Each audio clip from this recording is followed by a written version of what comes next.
Pak, kalau di sini hal-hal yang unik apa sih dari Kanoman ini? Jadi ya hal-hal unik ini masih mempertahankan bentuknya klenik-klenik kayak sesajen itu.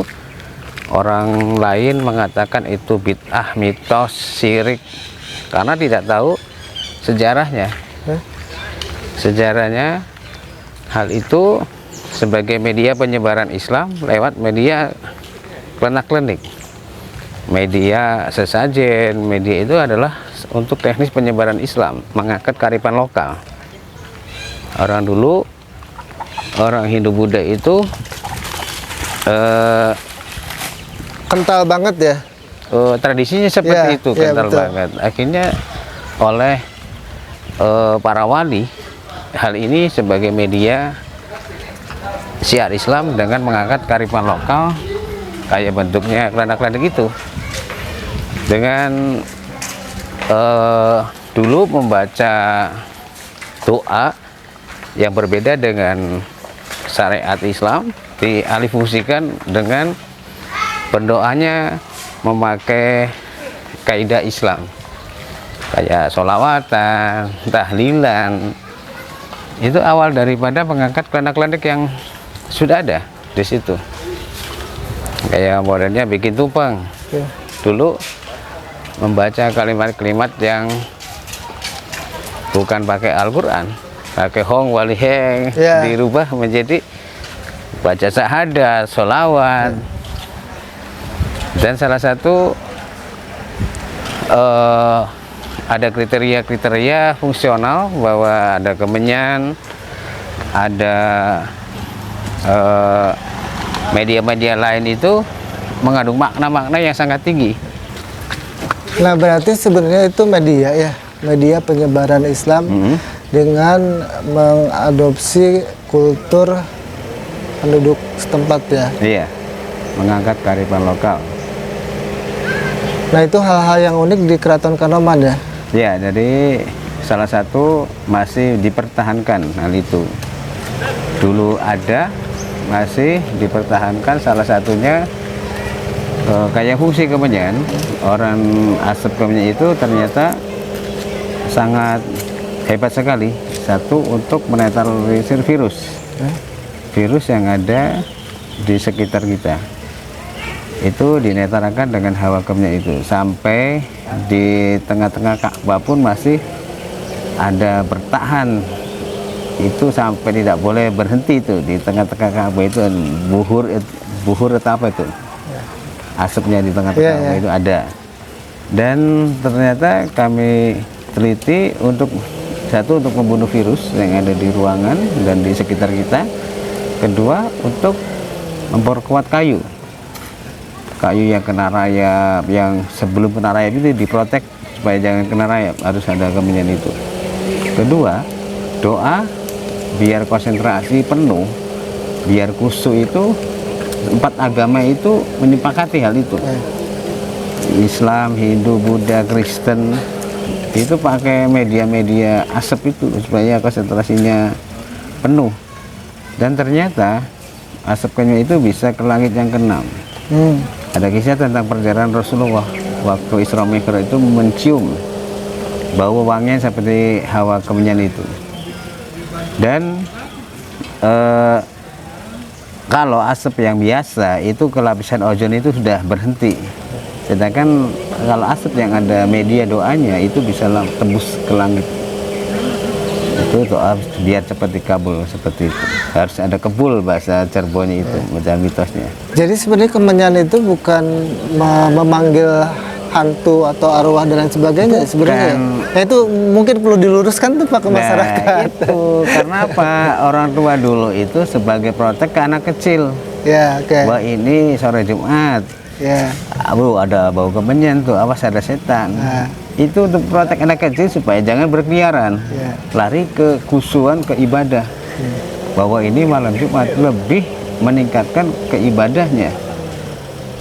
Itu media-media ini sebagai mitos yang sampai orang gedenya ikutan, berarti untuk anak kecil aja gitu. Nah, sebenarnya kayak misalkan mitos maghrib jangan keliaran tuh, anak-anak nanti ada hantu dan lain sebagainya pun itu sebenarnya mitos ya. Protek untuk anak Protek, ya? kecil supaya sehat, jangan sampai berkeliaran di masa perubahan dari siang ke malam, supaya sehat, masuk ke rumah, jangan keluar, karena perubahan udara itu di waktu menjelang maghrib itu, jadi supaya sehat. Bukan karena hantu berkeliaran di maghrib. Justru orang tuanya ikutan ke anak kecil. Maksudnya dengan sholat Jumat itu kita dikasih kode-kode semacam, kalau dulu tidak ada kalender, wah ini malam apa, tidak ada ini hari apa, nggak ada kalender, nggak ada HP. Dengan media kemudian itu mengingatkan kepada masyarakat bahwa ini sholat Jumat, harus lebih kekhusyuan diri terhadap Tuhannya, terhadap Allah Subhanahu wa Ta'ala, lebih meningkatkan ibadahnya. Di situ sebenarnya itu. Bukan takut ada setan. Bukan memanggil setan ya, dia Bukan. kemudian itu. Lebih meningkatkan diri, Lebih meningkatkan kekhusyuan kita ya. ibadah kita kepada Allah Subhanahu wa Ta'ala itu. Sebenarnya itu. Berarti di masyarakat itu banyak yang salah kaprah ya Pak? Banyak salah kaprah, banyak yang menghujat, syirik, mitos, musyrik, banyak sekali. Wal situ Rasulullah tidak ada membahas masalah itu, malah perjalanan Rasulullah di waktu Isra Mi'raj itu mencium wewangian yang alami, bukan wewangian yang beralkohol ini, mencium yang alami, yang asap itu. Nah terkait misalnya ube rampe ya, kayak misalnya selain kemenyan kan ada hal yang lainnya kayak bunga dan lain sebagainya, itu filosofinya seperti apa sih Pak? Kalau bunga salah satu bahwa kita itu untuk lebih berpikir supaya mengembangkan pemikiran kita, semangat kita, itu selokanya di situ, bunga atau kembang, supaya berkembang.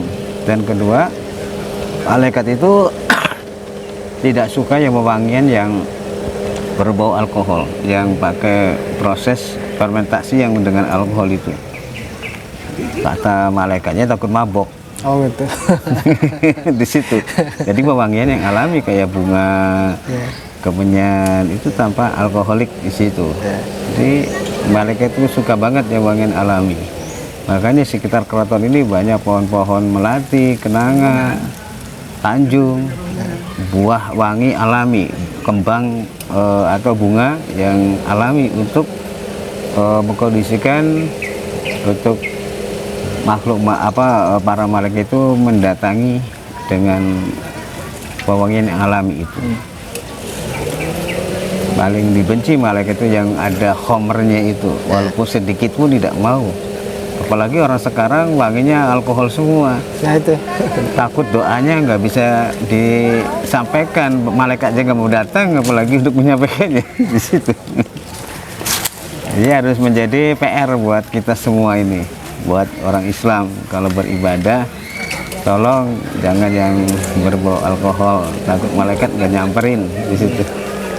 Nah keunikan lainnya apa sih di Keraton Kanoman ini Pak? Ya salah satu keunikannya, adat upacara masih dipertahankan di sini, kayak Maulid Nabi dan upacara-upacara lainnya masih eksis di sini.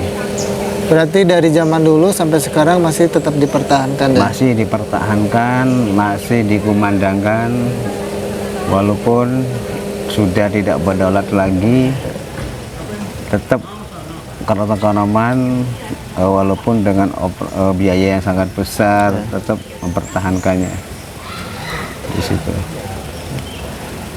Selain itu apalagi Pak yang masih dipertahankan? Ya mungkin saat ini berhenti dulu, kami napasnya nggak capek, mungkin kapan-kapan lagi. Oh siap. Kita datang lagi, siap, kami akan menjawab pertanyaan ini. Siap. Oke teman-teman ya, liputan kali ini terima kasih Pak.